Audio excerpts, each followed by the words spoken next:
आपका सारथी। नमस्कार, आप देख रहे हैं के न्यूज। मैं हूं आपके साथ तनवीर। रुक करते हैं खबरों का और बुलेटिन की शुरुआत करते हैं दिल्ली की खबर से। दिल्ली से खबर आपको बता रहे हैं, सोनम वांगचुक की रिहाई पर सुप्रीम कोर्ट में आज सुनवाई होगी। तो सोनम की पत्नी गीतांजलि ने सुप्रीम कोर्ट में दायर की है याचिका में गीतांजलि ने पति की गिरफ्तारी को अवैध बताया है।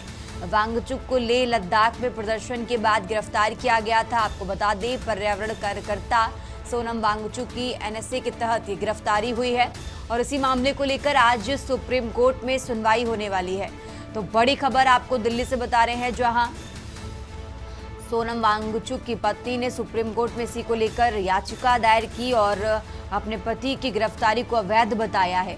आपको बता दें, वांगचुक को लेह लद्दाख में प्रदर्शन के बाद एनएसए की कार्रवाई के तहत गिरफ्तार किया गया और इसी मामले को लेकर आज सुप्रीम कोर्ट में सुनवाई होने वाली है। तो सोनम वांगचुक की रिहाई पर आज सुप्रीम कोर्ट में सुनवाई होगी। दिल्ली से बड़ी खबर आपको बता रहे हैं, जहां सोनम की पत्नी गीतांजलि ने सुप्रीम कोर्ट में याचिका दायर की। याचिका में गीतांजलि ने पति की गिरफ्तारी को अवैध बताया है। आपको बता दें, वांगचुक को लेह लद्दाख में प्रदर्शन के बाद गिरफ्तार किया गया था। तो सोनम की पत्नी गीतांजलि ने सुप्रीम कोर्ट में याचिका दायर की है और आज इसी मामले को लेकर सुप्रीम कोर्ट में सुनवाई होगी। और इसी खबर पर ज्यादा जानकारी के लिए हमारे साथ दिल्ली से विशेष संवाददाता अखिलेश जी जुड़ चुके हैं। अखिलेश जी, आज सोनम वांगचुक की गिरफ्तारी को लेकर जो याचिका दायर की गई है उनकी पत्नी की तरफ से, आज उसी को लेकर सुप्रीम कोर्ट में सुनवाई होने वाली है। जब से उनकी गिरफ्तारी हुई उसके बाद से सोशल मीडिया पर भी लगातार उनकी रिहाई को लेकर उनको छोड़ दिया जाए इस तरीके की मांग की जा रही है। तो क्या लग रहा है, आज सुप्रीम कोर्ट में किसके पक्ष में फैसला आ सकता है? अखिलेश जी।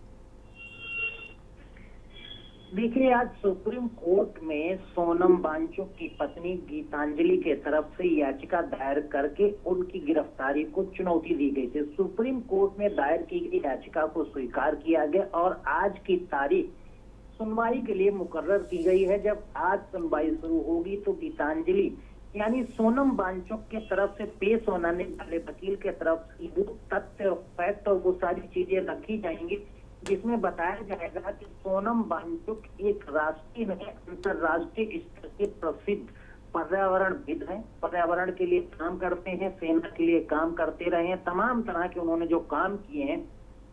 इसके साथ ही उनकी संस्था पर जो पैसा लेने का और देशद्रोह के जो काम करने के आरोप लगे हैं, जिनके तहत सोनम वांगचुक को गिरफ्तार किया गया, इन सभी चीजों को गीतांजलि की याचिका में चुनौती दी गई है और इसमें सारे तथ्यों को नकारा गया है कि जो आरोप सोनम वांगचुक पर लगाए गए हैं, लेह लद्दाख की हिंसा के दौरान जो चीजें सामने आई थी उनमें वीडियो के तौर पर सोनम वांगचुक ने प्रूफ दिए हैं कि उनके द्वारा लगातार हिंसा को शांत करने के लिए इन सभी चीजों के लिए बयान जारी किए जा रहे थे। उनका किसी भी पड़ोसी देश या फिर किसी दूसरे देश से किसी तरह की सांठगांठ या नहीं है, चाहे वो चीन हो चाहे पाकिस्तान हो, उनसे उनका कोई लेना देना नहीं है। इन तमाम चीजों के तथ्यों के साथ याचिका में वो सारे फैक्ट शामिल किए गए हैं जिसके आधार पर आज सुनवाई होगी और उन्हीं फैक्ट के आधार पर याचिका स्वीकार भी की गई थी। तो आज देखना होगा जब सुप्रीम कोर्ट की सुनवाई शुरू होगी और उस समय सोनम वांगचुक की तरफ से पेश होने वाले वकील की तरफ से जो फैक्ट और तथ्य अपनी याचिका में रखे गए हैं, उन सभी चीजों के आधार पर सोनम वांगचुक की याचिका पर आज सुनवाई जो होगी उसमें देखना होगा क्या सुप्रीम कोर्ट सोनम वांगचुक को रिहाई के आदेश देता है या फिर सरकार के तरफ से सॉलिसिटर जनरल पेश होंगे, उनके तरफ से क्या तथ्य फैक्ट रखे जाते हैं जो भारतीय उनके सोनम वांगचुक के ऊपर आरोप लगाए गए हैं कि उन्होंने देशद्रोह और एनएसए जो कार्रवाई की गई उसके पक्ष में क्या फैक्ट और तथ्य हैं, उन सभी चीजों के आधार पर आज सुनवाई होगी। तो इंतजार करना होगा कि सोनम वांगचुक को रिहाई मिलती है या फिर उन्हें अभी और जेल में रहना होता है। बिल्कुल, ये देखने वाली बात होगी। अखिलेश जी, आप हमारे साथ बने रहिए, हम आगे भी आपसे जानकारी लेते रहेंगे।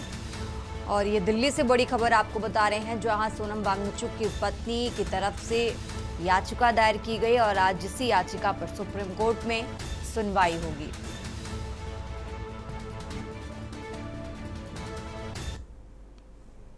आगे बढ़ते खबरों में दिल्ली से एक और बड़ी खबर आपको बता रहे हैं, जहां बिहार चुनाव को लेकर महागठबंधन की जो बैठक है वो खत्म हुई। साझेदारी को लेकर राजनीतिक दलों की इस बैठक में चर्चा हुई है। महागठबंधन की बैठक के बाद मुकेश सहनी ने बड़ा दावा किया है। उनका कहना है कि मैं बिहार में उप मुख्यमंत्री बनूंगा। विकासशील इंसान पार्टी के राष्ट्रीय अध्यक्ष हैं मुकेश सहनी। आपको बता दें, उनकी तरफ से ये भी कहा गया कि सीट बंटवारा जो है वो पूरा हो चुका है और हम लोग 2 से 3 दिनों के अंदर सीट संख्या की घोषणा कर देंगे। तो दिल्ली से ये बड़ी खबर आपको बता रहे हैं, जहां बिहार चुनाव को लेकर महागठबंधन की बैठक खत्म हुई और इस बैठक के बाद कई बड़ी बातें निकलकर सामने आई हैं। ज्यादा जानकारी के लिए अखिलेश जी हमारे साथ बने हुए हैं। अखिलेश जी, इस तरीके से महागठबंधन की बैठक बिहार चुनाव को लेकर खत्म हो चुकी है और कई बड़ी बातें इस बैठक के बाद निकलकर सामने आई हैं। मुकेश सहनी की तरफ से बड़ा दावा किया गया है। उन्होंने कहा है कि वो अब बिहार में उप मुख्यमंत्री बनेंगे चुनाव के नतीजों के बाद। अखिलेश जी, देखिए तन्वी, बिहार चुनाव से पहले महागठबंधन की बैठक हुई। महागठबंधन में कांग्रेस, आरजेडी, बीजेपी में तमाम जो सत्ताधारी दल हैं, लेफ्ट पार्टियां भी शामिल, सभी इस बैठक में शामिल हुए। महागठबंधन में तय किया गया कि 1 सप्ताह के अंदर लगभग बिहार चुनाव की घोषणा हो जानी है और उससे पहले सीट शेयरिंग को तय कर लिया जाए। तो महागठबंधन में शामिल सभी राजनीतिक दलों के द्वारा सीट शेयरिंग के जो दावा किया जा रहा था, किसको कितनी सीटें चाहिए, कौन कहां पर कौन सी सीट लेना चाहता है, इन तमाम चीजों को लेकर महागठबंधन के बीच चर्चा हुई और लगभग ये चर्चा फाइनल हुई है कि अंतिम मुहर लगभग लग गई है कि सीट को कौन सी सीट कहां में कौन क्या किस जिम्मेदारी के साथ अब बिहार विधानसभा चुनाव के लिए महागठबंधन में रहेगा। इन तमाम चीजों के बाद बैठक के बाद निकले मुकेश सहनी, जो बीआईपी के राष्ट्रीय अध्यक्ष हैं, उनके तरफ से कहा गया कि सीट शेयरिंग का फार्मूला तय हो गया है। सभी राजनीतिक दलों में आपसी तालमेल और समझौता बन गया है। 1-2 दिन के आगामी दिनों में सीट शेयरिंग की जो घोषणा है वो संयुक्त महागठबंधन की प्रेस कॉन्फ्रेंस में की जाएगी। फिलहाल अब आपस में कोई किसी तरह का खींचतान का कोई नहीं रह गया। तो वही एक सवाल के जवाब में बीआईपी के राष्ट्रीय अध्यक्ष मुकेश सहनी की तरफ से किया गया कि मैं डिप्टी सीएम के लिए तैयार हूं और मुझे इस तरह का महागठबंधन में कहा गया, जब सरकार अभी अगली बनेगी तो मैं उसमें डिप्टी सीएम बनूंगा। फिलहाल देखना होगा कि जब सीट शेयरिंग की घोषणा होती है तो कौन सी पार्टी नाराज होती है, कौन सी पार्टी खुश होती है और किसकी झोली में कितना जाता है। बिल्कुल अखिलेश जी, आप हमारे साथ बने रहिए, हम आगे भी आपसे जानकारी लेते रहेंगे। और ये दिल्ली से बड़ी खबर आपको बता रहे हैं, जहां बिहार चुनाव को लेकर महागठबंधन की बैठक खत्म हुई है और इस बैठक के बाद कई बड़ी बातें निकलकर सामने आई हैं।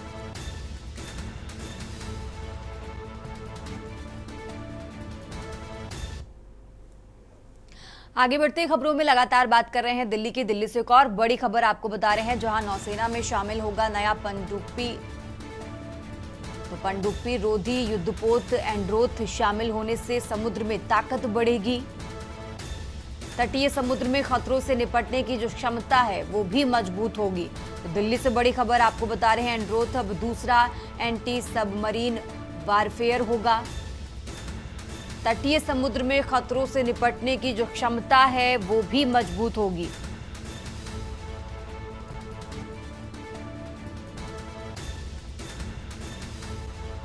एंड्रोथ का निर्माण 80% ज्यादा स्वदेशी सामग्री से किया गया है। एंड्रोथ का निर्माण GRSE कोलकाता में किया गया है। तो नौसेना में शामिल होगा नया पनडुब्बी रोधी युद्धपोत एंड्रोथ।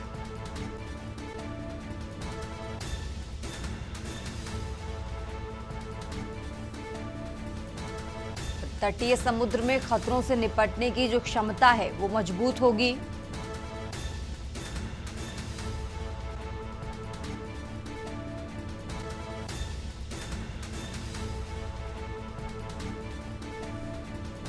और ज्यादा जानकारी के लिए दिल्ली से विशेष संवाददाता अखिलेश जी हमारे साथ जुड़े हुए हैं। अखिलेश जी, इस तरीके से जानकारी मिल रही है कि नौसेना में अब एंड्रोथ शामिल होगा, इससे जुड़ी क्या कुछ खास बातें हैं एंड्रोथ की, जरा वो दर्शकों को समझाइए। देखिए, भारतीय नौसेना आज फिर एक नए युद्धपोत के साथ सामने आ रही हो। अंतरराष्ट्रीय स्तर और खासकर समुद्री जो क्षेत्र है जहां पर भारतीय नौसेना, भारतीय भारत के लिए अपनी सुरक्षात्मक तैयारियों के साथ मैदान में उतरती है, उसमें एक नया युद्धपोत एंट्रोथ शामिल हो जाएगा। एंट्रोथ युद्धपोत शामिल होने के बाद भारतीय नौसेना की क्षमता काफी बढ़ जाएगी और समुद्र में जो निगरानी की क्षमता है और किसी को की साजिश का माकूल जवाब देने के लिए जो युद्धपोत काम आते हैं, उनमें एक और बड़ा कदम एंट्रोथ युद्धपोत के तौर पर जाना जा सकता है, क्योंकि आज इसको शामिल किया जाएगा। विशाखापट्टनम के समुद्र के तट पर इसके लिए खास तैयारियां की गई हैं। इन तैयारियों के साथ इस आयोजन का आज जब एंट्रोथ युद्धपोत के साथ जलावतरण समुद्र में कराया जाएगा, तो कह सकते हैं कि भारत में पहले से ही नौसेना के पास मौजूद उदयगिरि युद्धपोत हो, चाहे नीलगिरि युद्धपोत हो, निस्तारा हो, तमाम ऐसे युद्धपोत हैं जो पहले से ही भारतीय नौसेना के पास मौजूद हैं और अब नया युद्धपोत एंट्रोथ शामिल किया जाएगा। और इसकी खास बधाई भी कहा जा सकता है कि इसके निर्माण में 80% जो भी चीजें लगी हैं वो सब स्वदेशी हैं और इसके साथ ही साथ जो 20% है वो टेक्नोलॉजी बाहर से ली गई है।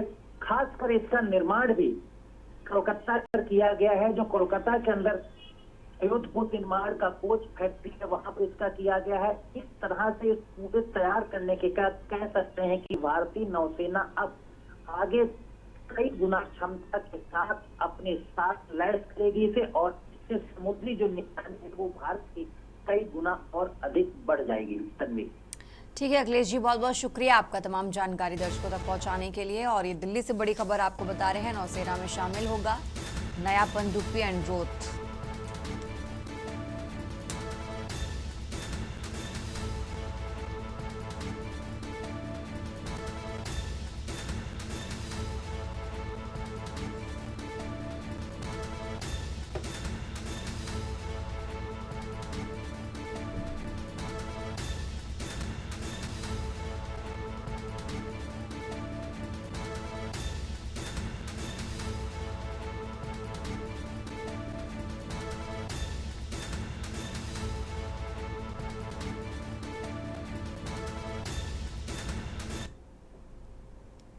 आगे बढ़ते खबरों में अब बात कर रहे हैं गाजियाबाद की। गाजियाबाद से खबर आपको बता रहे हैं, जहां भारतीय वायुसेना आज करेगी शक्ति परीक्षण रिहर्सल।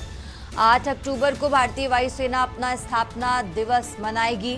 स्थापना दिवस पर शक्ति का प्रदर्शन कर स्थापना दिवस मनाएगी वायुसेना। तो गाजियाबाद के हिंडन एयरबेस स्टेशन पर आयोजित होगा कार्यक्रम और इस कार्यक्रम को लेकर पुलिस ने कई रूटों पर यातायात परिवर्तन भी किया है। तो गाजियाबाद से खबर आपको बता रहे हैं, 8 अक्टूबर को स्थापना दिवस मनाएगी वायुसेना और इसी को लेकर आज रिहर्सल की जाएगी। गाजियाबाद के हिंडन एयरबेस स्टेशन पर आयोजित होगा कार्यक्रम। गाजियाबाद से खबर आपको बता रहे हैं और इस कार्यक्रम को लेकर पुलिस ने कई रूटों पर यातायात परिवर्तन किया है। तो भारतीय वायुसेना आज करेगी शक्ति परीक्षण रिहर्सल।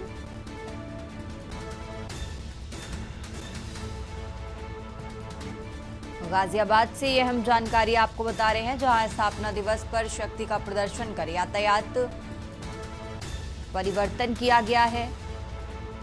और इसी खबर पर ज्यादा जानकारी के लिए हमारे साथ जयवीर मावी जुड़ चुके हैं। जयवीर, जिस तरीके से जानकारी मिल रही है कि 8 अक्टूबर को भारतीय वायुसेना अपना स्थापना दिवस मनाएगी और आज इसको लेकर रिहर्सल भी की जाएगी, आज के कार्यक्रम जुड़ी क्या कुछ जानकारी है आपके पास? आपको बता दें कि आज भारतीय वायुसेना का जो 8 अक्टूबर को स्थापना दिवस होता है, उसका फुल रिहर्सल ड्रेस आज गाजियाबाद के हिंडन एयरबेस में किया जाएगा, जिसको लेकर भारतीय वायुसेना अपनी ताकत का एहसास कराएगी और तमाम जो नए जो हवाई जहाज, युद्धक विमान जो इस पेड़ में शामिल किए गए, सभी का प्रदर्शन आज किया जाएगा। वहीं जो एयरफोर्स के कर्मी हैं, अधिकारी हैं, वो अपनी कला और कौशल भी दिखाएंगे, चाहे वो हजारों फुट की ऊंचाई से कूदना हो, पैराग्लाइडिंग हो, तमाम जो ऐसे कार्यक्रम है जो हिंडन एयर फोर्स अपने स्थापना दिवस पर दिखाती है। तो उसका आज फुल रिहर्सल ड्रेस है, जिसको लेकर गाजियाबाद पुलिस ने भी एडवाइजरी जारी कर दिया है और 8 अक्टूबर को यह एयरबेस हिंडन एयरबेस पर कार्यक्रम मनाया जाएगा, जिसकी तैयारियां जिला प्रशासन की बात करें, हिंडन एयरफोर्स के जो अधिकारी हैं वो तमाम अधिकारी इन सभी चीजों की तैयारियां कर रहे हैं। और आज एक बार फिर से, क्योंकि पिछली बार या कुछ दिनों की बात करें तो यह रिहर्सल जो है चंडीगढ़ में होना शुरू हो चुका था, उसके बाद अब एक बार फिर दोबारा गाजियाबाद से ही ये कार्यक्रम होगा, तो इसको लेकर तमाम अतिथि भी यहाँ पर पहुंचेंगे, तमाम वीआईपी लोग यहाँ पहुंचेंगे। तो कहीं ना कहीं उन सभी की सुरक्षा और व्यवस्था को देखते हुए जिला प्रशासन ने निर्णय लिया है कि जो पुलिस प्रशासन है कि जो रूट है वो डाइवर्ट किया जाएगा और जो उनके अतिथि हैं या जो मेहमान है वो आसानी से हिंडन एयरबेस पर पहुंच चुके हैं। उसको लेकर हिंडन एयरबेस की जो सुरक्षा है वो मजबूत की गई है। तमाम पुलिस कर्मचारी और अधिकारियों की ड्यूटी इसमें रहेगी। बिल्कुल जयवीर, बहुत बहुत शुक्रिया आपका तमाम जानकारी दर्शकों तक पहुंचाने के लिए।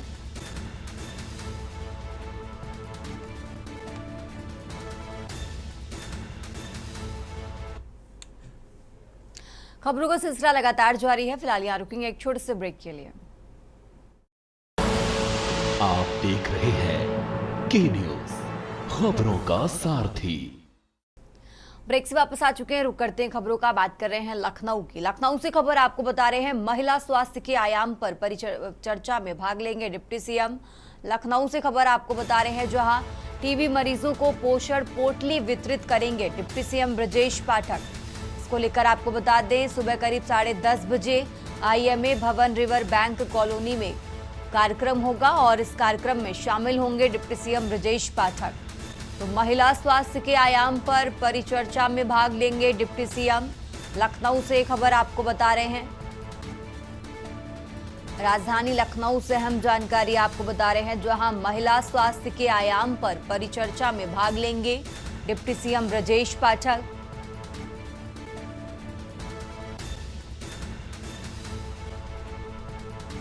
करीब 10:30 बजे ये कार्यक्रम होगा। महिला स्वास्थ्य के आयाम पर परिचर्चा में भाग लेंगे डिप्टी सीएम ब्रजेश पाठक। और ज्यादा जानकारी के लिए हमारे साथ मनीष तिवारी जुड़ चुके हैं। मनीष, जिस तरीके से जानकारी मिल रही है कि आज महिला स्वास्थ्य के आयाम पर परिचर्चा में भाग लेने वाले हैं डिप्टी सीएम, करीब 10:30 बजे ये कार्यक्रम होने वाला है। क्या है पूरी जानकारी इस कार्यक्रम जुड़ी है आपके पास? जी बिल्कुल, जिस प्रकार से महिला सशक्तिकरण में जो है स्वास्थ्य विभाग को भी जो मुख्यमंत्री के द्वारा जोड़ा गया है और जिस प्रकार से कहा गया है कि महिलाओं के स्वास्थ्य को लेकर के भी जो है कदम उठाए जाएं, जिस प्रकार से जो ब्रजेश पाठक डिप्टी सीएम ब्रजेश पाठक जी उनके पास तो स्वास्थ्य मंत्रालय है, इसको लेकर के आज का 10:30 बजे का उनका कार्यक्रम है, जिसमें महिलाओं के स्वास्थ्य और उनको सरकार के द्वारा क्या सुविधा दी जाए इसको लेकर के जो है वहाँ पर आईएमए भवन में जो है चर्चा की जाएगी। और साथ ही साथ जो टीबी के मरीज हैं उनके पोषण पोटली वितरण भी उनके द्वारा किया जाएगा। तो कह सकते हैं कि जिस प्रकार से जो गरीब महिलाएं हैं उनको उनके स्वास्थ्य को लेकर के सरकार के द्वारा ये कदम उठाया जा रहा है, जिससे है कि महिलाओं को सरकारी सुविधाएं क्या क्या दी जा सके। जो महिलाएं जो टीबी की मरीज हैं उनके लिए क्या सुविधाएं दी जाए, तो इसकी एक पहल जो है आज ब्रजेश पाठक के द्वारा जो है देखने को मिलेगी। ये पूरा प्रोग्राम जो है रिवर बैंक कॉलोनी के आईएमए भवन में आयोजित किया गया है और इसमें चर्चा के दौरान जो है ब्रजेश पाठक अपने आगे के जो आदेश और निर्णय होंगे वो उत्तर प्रदेश के सभी हॉस्पिटलों के लिए निर्देशित करेंगे। जी ठीक है मनीष जी, बहुत बहुत शुक्रिया आपका तमाम जानकारी दर्शकों तक पहुंचाने के लिए। और ये लखनऊ से खबर आपको बता रहे हैं, जहां करीब 10:30 बजे एक कार्यक्रम होगा और इस कार्यक्रम में भाग लेंगे डिप्टी सीएम ब्रजेश पाठक।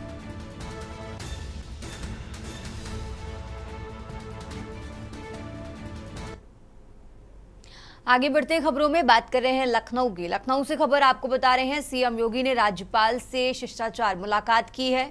राजभवन पहुंचकर राज्यपाल आनंदीबेन पटेल से मुलाकात की। तो विवेकानंद और मोदी पुस्तक भी सीएम योगी ने राज्यपाल को भेंट की है। सीएम योगी आदित्यनाथ ने राज्यपाल से शिष्टाचार मुलाकात की है। लखनऊ से यह हम जानकारी आपको बता रहे हैं, उत्तर प्रदेश के मुख्यमंत्री योगी आदित्यनाथ ने राज्यपाल आनंदीबेन पटेल से मुलाकात की है।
आगे बढ़ते खबरों में अब खबर वाराणसी से है, जहां ऊर्जा मंत्री ए.के. शर्मा ने ऊर्जा विभाग की समीक्षा बैठक की है।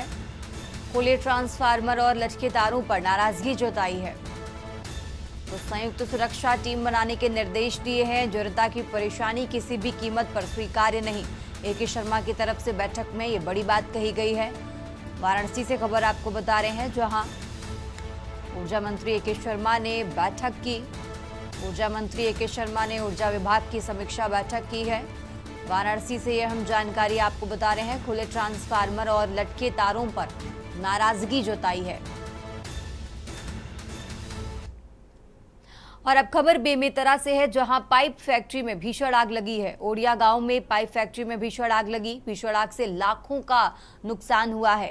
खंड डरसा चौकी क्षेत्र के ओडिया गांव की ये घटना आपको बता रहे हैं। बेमेतरा से खबर आपको बता रहे हैं, जहां ओडिया गांव में पाइप फैक्ट्री में भीषण आग लगी, तो इस आग से लाखों रुपए का नुकसान हुआ है।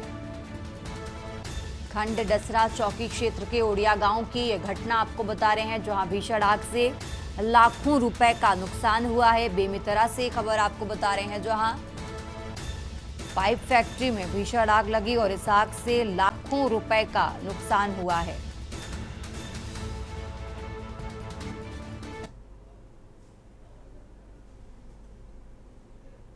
इस बुलेटिन में फिलहाल इतना ही। आप देखते रहिए के न्यूज इंडिया। आप देख रहे हैं